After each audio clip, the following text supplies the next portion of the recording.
De Profundis. So long as the oceans are the ligaments which bind together the great broadcast British Empire, so long will there be a dash of romance in our minds. For the soul is swayed by the waters, as the waters are by the moon. And when the great highways of an empire are along such roads as these, so full of strange sights and sounds, with danger ever running like a hedge on either side of the course, it is a dull mind indeed, which does not bear away with it some trace of such a passage.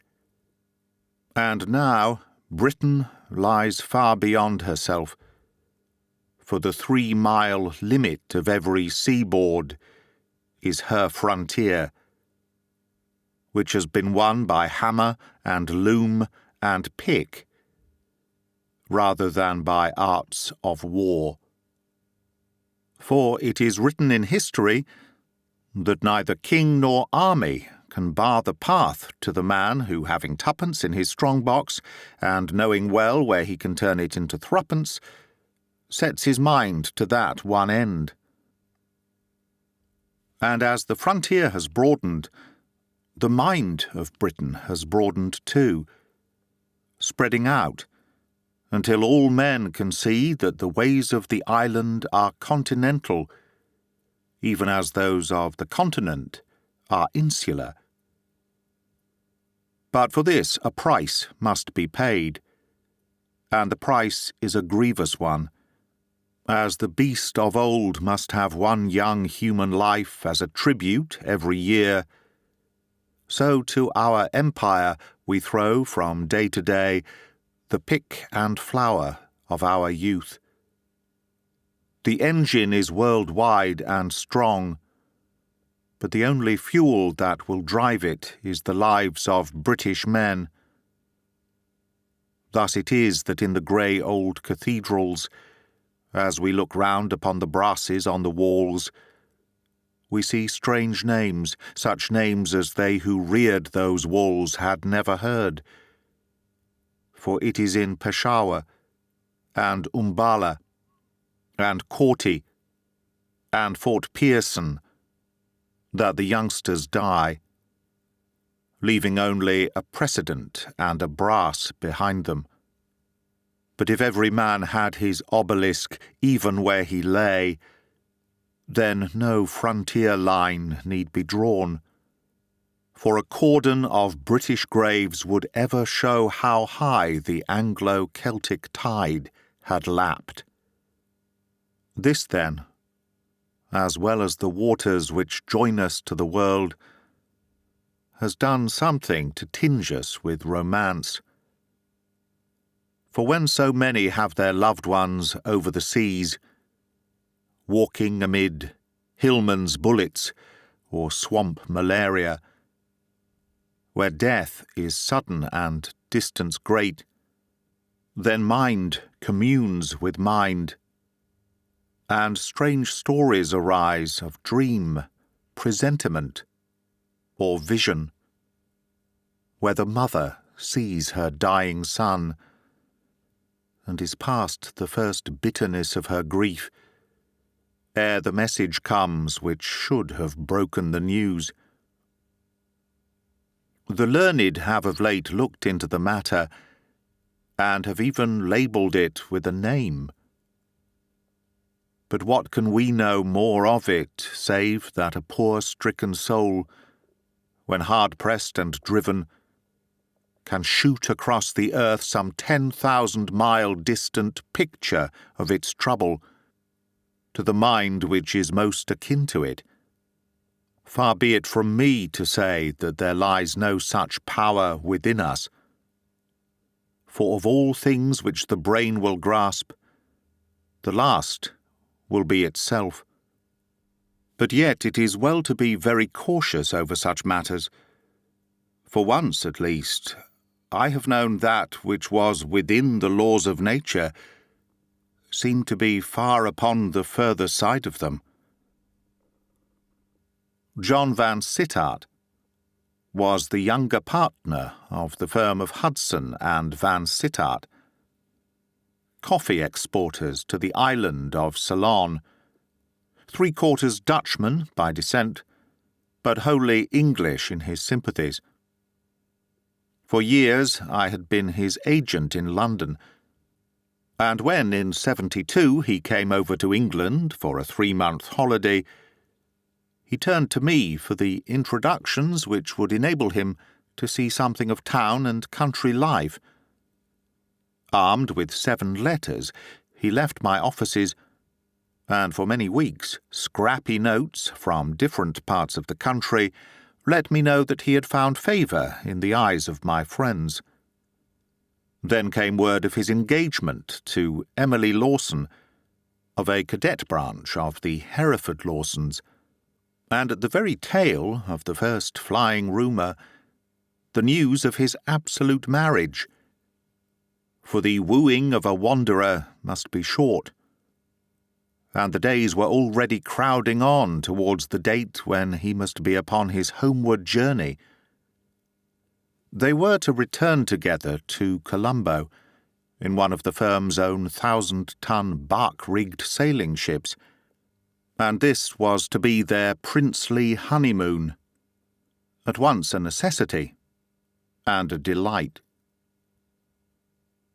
Those were the royal days of coffee planting in Ceylon, before a single season and a rotting fungus drove a whole community through years of despair to one of the greatest commercial victories which pluck and ingenuity ever won. Not often is it that men have the heart, when their one great industry is withered, to rear up in a few years another as rich to take its place, and the tea fields of Ceylon are as true a monument to courage as is the lion at Waterloo. But in 72 there was no cloud yet above the skyline, and the hopes of the planters were as high and as bright as the hillsides on which they reared their crops. Van Sittart came down to London with his young and beautiful wife. I was introduced, dined with them, and it was finally arranged that I, since business called me also to Ceylon, should be a fellow passenger with them on the Eastern Star, which was timed to sail on the following Monday. It was on the Sunday evening that I saw him again. He was shown up into my rooms about 9 o'clock at night, with the air of a man who is bothered and out of sorts. His hand, as I shook it, was hot and dry.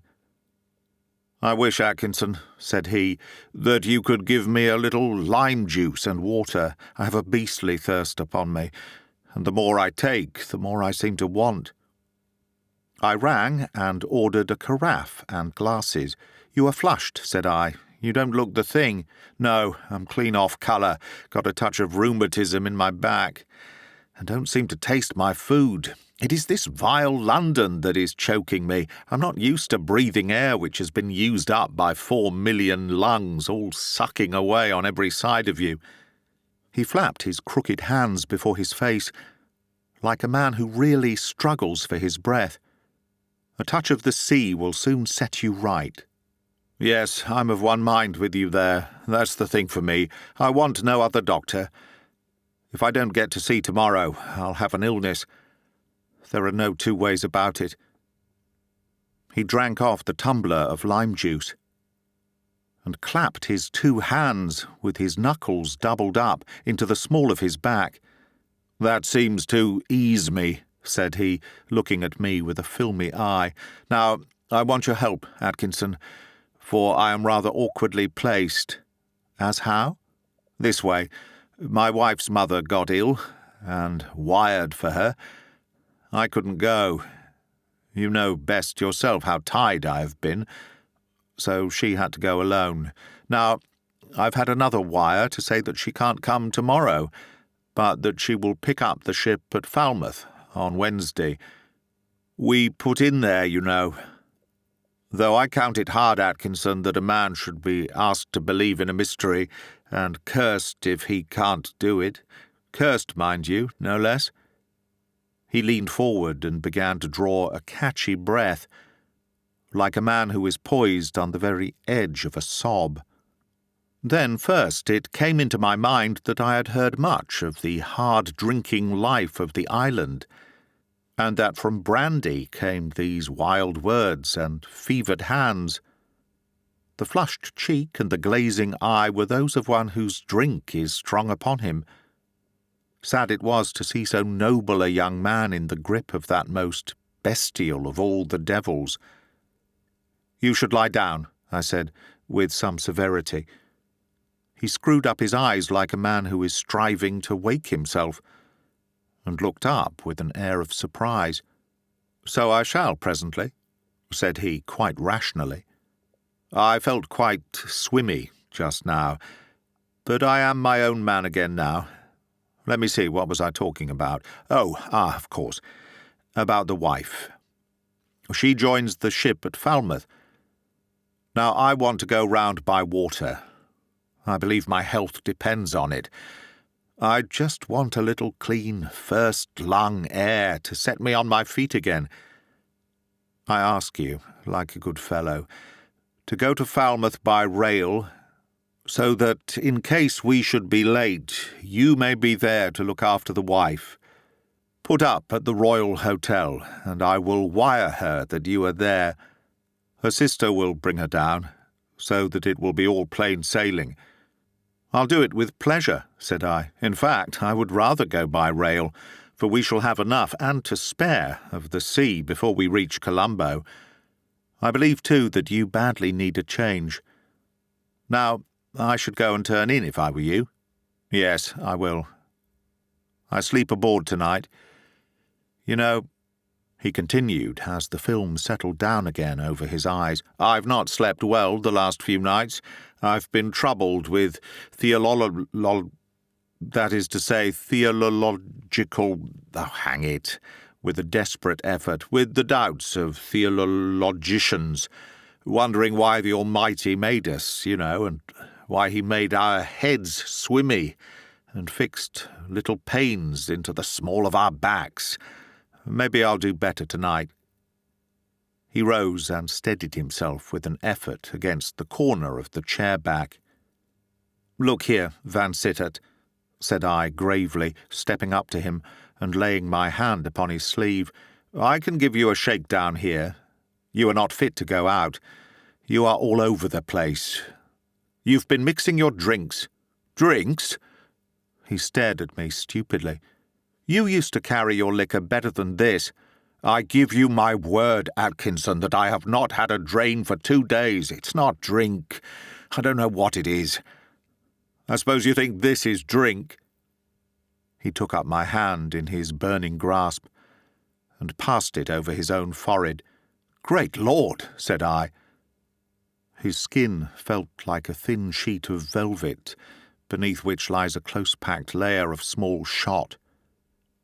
It was smooth to the touch at any one place, but to a finger passed along it, rough as a nutmeg grater.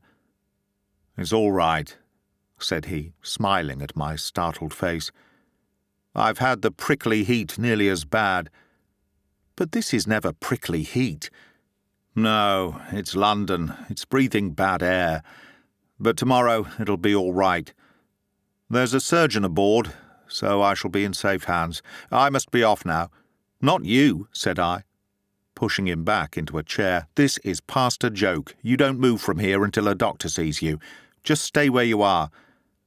I caught up my hat, and rushing round to the house of a neighbouring physician, I brought him back with me. The room was empty and Van Sittart gone. I rang the bell.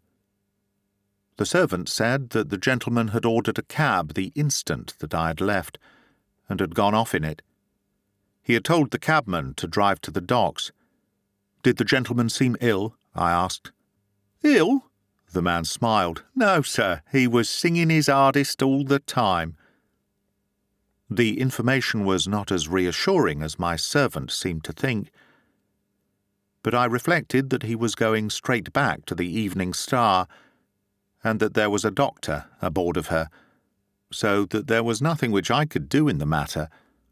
None the less, when I thought of his thirst, his burning hands, his heavy eye, his tripping speech, and lastly of that leprous forehead, I carried with me to bed an unpleasant memory of my visitor and his visit. At 11 o'clock next day I was at the docks, but the Eastern Star had already moved down the river and was nearly at Gravesend.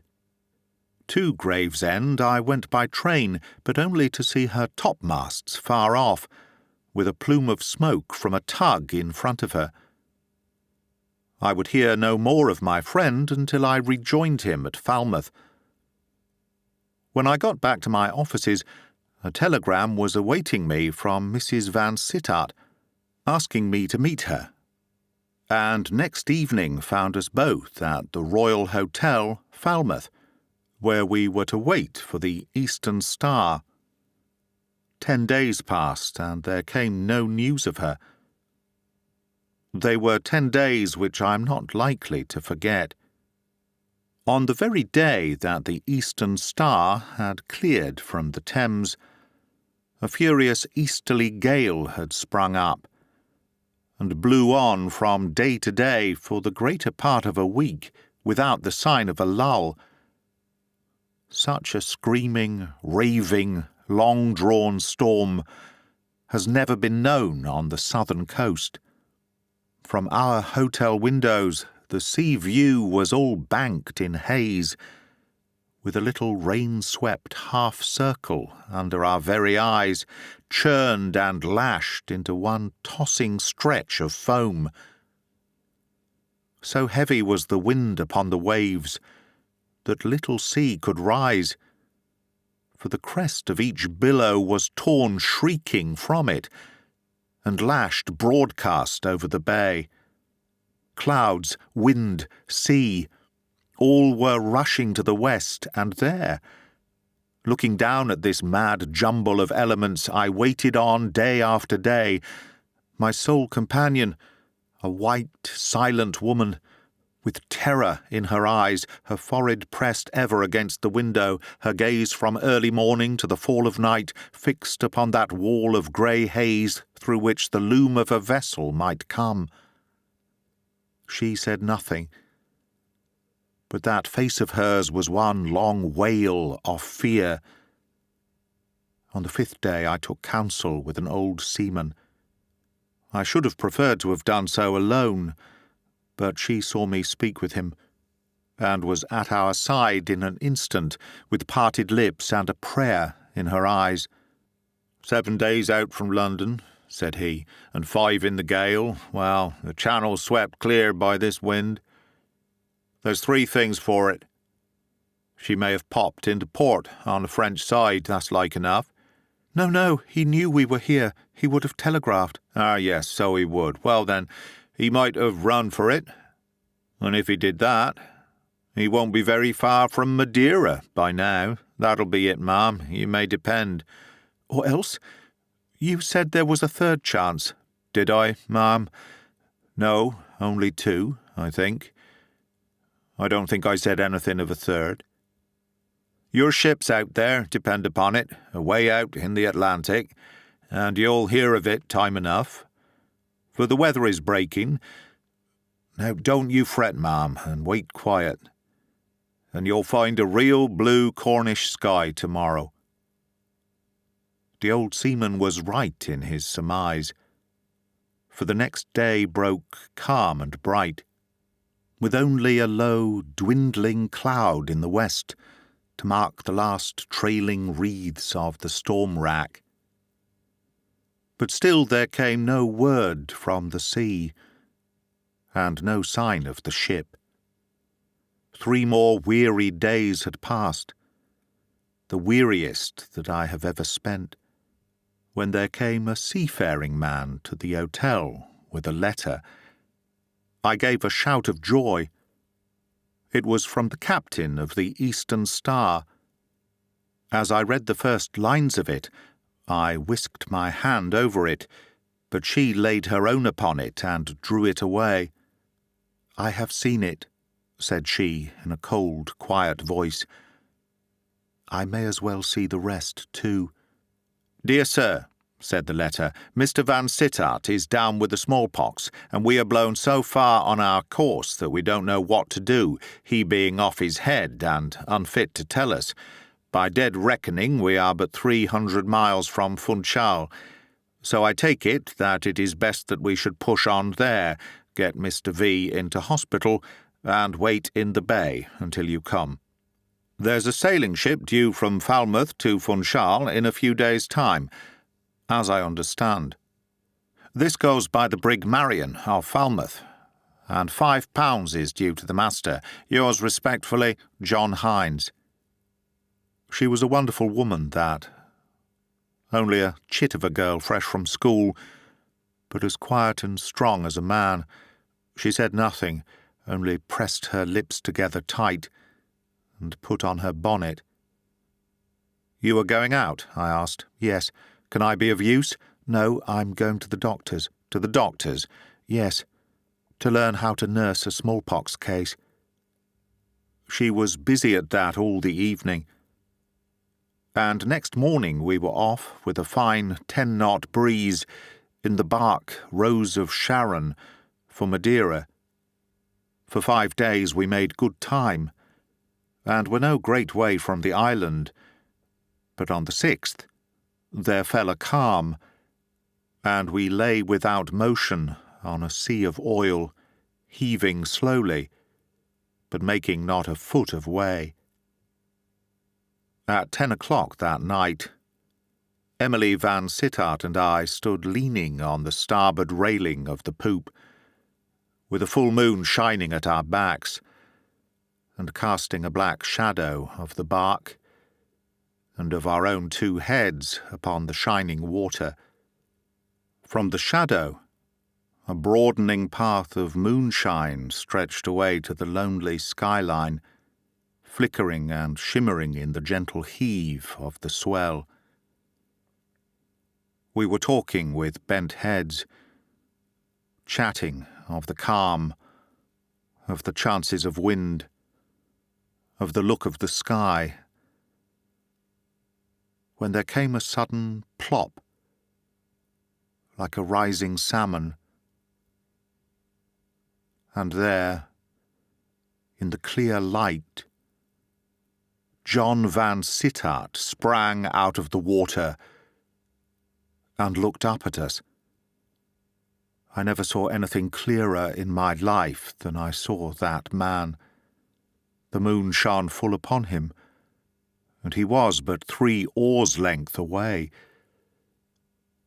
His face was more puffed than when I had seen him last, mottled here and there with dark scabs, his mouth and eyes open as one who is struck with some overpowering surprise. He had some white stuff streaming from his shoulders, and one hand was raised to his ear, the other crooked across his breast. I saw him leap from the water into the air, and in the dead calm, the waves of his coming lapped up against the sides of the vessel. Then his figure sank back into the water again, and I heard a rending, crackling sound, like a bundle of brushwood snapping in the fire on a frosty night. There were no signs of him when I looked again, but a swift swirl and eddy on the still sea still marked the spot where he had been. How long I stood there, tingling to my fingertips, holding up an unconscious woman with one hand, clutching at the rail of the vessel with the other, was more than I could afterwards tell. I had been noted as a man of slow and unresponsive emotions, but this time at least I was shaken to the core. Once and twice I struck my foot upon the deck to be certain that I was indeed the master of my own senses, and that this was not some mad prank of an unruly brain. As I stood still marvelling, the woman shivered, opened her eyes, gasped, and then, standing erect with her hands upon the rail, looked out over the moonlit sea with a face which had aged 10 years in a summer night. "You saw his vision," she murmured. "I saw something. It was he. It was John. He is dead." I muttered some lame words of doubt. "Doubtless he died at this hour," she whispered. "In hospital at Madeira. I have read of such things. His thoughts were with me. His vision came to me. Oh, my John, my dear, dear, lost John." She broke out suddenly into a storm of weeping, and I led her down into her cabin, where I left her with her sorrow. That night a brisk breeze blew up from the east, and in the evening of the next day we passed the 2 islets of Los Desertos and dropped anchor at sundown in the Bay of Funchal. The eastern star lay no great distance from us, with the quarantine flag flying from her main, and her jack halfway up her peak. "You see?" said Mrs. Van Sittart quickly. She was dry-eyed now, for she had known how it would be. That night we received permission from the authorities to move on board the Eastern Star. The captain, Hines, was waiting upon deck with confusion and grief contending upon his bluff face as he sought for words with which to break this heavy tidings. But she took the story from his lips. "I know that my husband is dead," she said. "He died yesterday night, about 10 o'clock, in hospital at Madeira, did he not?" The seaman stared aghast. "No, ma'am. He died 8 days ago at sea, and we had to bury him out there, for we lay in a belt of calm, and could not say when we might make the land." Well, those are the main facts about the death of John Van Sittart, and his appearance to his wife, somewhere about latitude 35 north and longitude 15 west. A clearer case of a wraith has seldom been made out, and since then it has been told as such, and put into print as such, and endorsed by a learned society as such, and so floated off with many others to support the recent theory of telepathy. For myself, I hold telepathy to be proved. But I would snatch this one case from amid the evidence and say that I do not think that it was the wraith of John Van Sittart, but John Van Sittart himself whom we saw that night, leaping into the moonlight out of the depths of the Atlantic. It has ever been my belief that some strange chance, one of those chances which seem so improbable and yet so constantly occur, had becalmed us over the very spot where the man had been buried a week before. For the rest, the surgeon tells me that the leaden weight was not too firmly fixed, and that 7 days bring about changes which fetch a body to the surface. Coming from the depth to which the weight would have sunk it, he explains that it might well attain such a velocity as to carry it clear of the water. Such is my own explanation of the matter, And if you ask me what then became of the body, I must recall to you that snapping, crackling sound with the swirl in the water.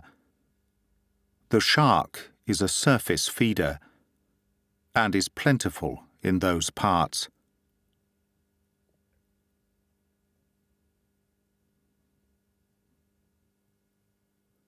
That is the end of De Profundis by Sir Arthur Conan Doyle. Read by Greg Wagland for Magpie Audio, 2023. Thank you for listening.